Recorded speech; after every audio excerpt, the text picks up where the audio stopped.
ಜನಪ್ರತಿನಿಧಿನ ಆಯ್ಕೆ ಮಾಡೋದು, ಚುನಾವಣೆ ಆಗೋದು ಎಲ್ಲವೂ ಸಹ ಈ ನಾಡಿನ ಅಭಿವೃದ್ಧಿ, ಜನಸಾಮಾನ್ಯರ ಕೆಲಸ ಮತ್ತು ಅವ್ರಿಗೆ ಬೇಕಾಗ್ತಕ್ಕಂಥ ಯೋಜನೆಗಳನ್ನ ಕೊಡಲಿಕ್ಕೋಸ್ಕರನೇ ಸ್ವತಂತ್ರದ ನಂತರ ಅನೇಕ ಸರ್ಕಾರಗಳು, ಅನೇಕ ಚುನಾವಣೆಗಳು ಆಗಿದೆ.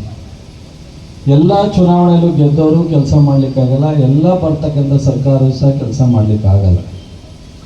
ಆದರೆ ಎಲ್ಲವೂ ಆದ ಮೇಲೆ ಬಸ್ ಸ್ಟ್ಯಾಂಡಲ್ಲಿ ನಿಂತ್ಕೊಂಡು ಕಂಪ್ಲೇಂಟ್ ಮಾಡ್ತೀರ. ಅವತ್ತಿನ ಕಾಂಗ್ರೆಸ್ಸು ಸ್ವತಂತ್ರ ತರಲಿಕ್ಕೆ ಏನು ಹೋರಾಟ ಮಾಡಿತು, ಮಹಾತ್ಮ ಗಾಂಧಿಯವರ ನಾಯಕತ್ವದಲ್ಲಿ, ಅವರ ಅಧ್ಯಕ್ಷತೆಯಲ್ಲಿ, ಅವರು ಕಾಂಗ್ರೆಸ್ಸಿನ ಅಧ್ಯಕ್ಷರಾಗಿದ್ದರು. ಮೊನ್ನೆ ತಾನೇ ನಾವು ಬೆಳಗಾಂನಲ್ಲಿ ಒಂದು 100 ವರ್ಷದ ಉತ್ಸವವನ್ನು ಮಾಡಿದ್ರು. ಆ ಒಂದು ಸಂದರ್ಭದಲ್ಲಿ ಈ ಚುನಾವಣೆ ಪ್ರಕ್ರಿಯೆಯನ್ನು ಇಡೀ ಪ್ರಪಂಚದ ಅತ್ಯಂತ ಒಂದು ದೊಡ್ಡ ಪ್ರಜಾಪ್ರಭುತ್ವದ ದೇಶ ಅಂತೇಳಿ ಮತ್ತು ಅದಕ್ಕೆ ಒಂದು ಸಂವಿಧಾನ ಕೊಟ್ಟು ಅಂಬೇಡ್ಕರ್ ಅವರ ಅಧ್ಯಕ್ಷತೆಯಲ್ಲಿ ನೆಹರು ಅವರು ಮೊದಲನೇ ಪ್ರಧಾನಿಯಾಗಿ ಈ ದೇಶವನ್ನು ಮುನ್ನಡೆಸ್ತಕ್ಕಂಥ ಜವಾಬ್ದಾರಿಯನ್ನು.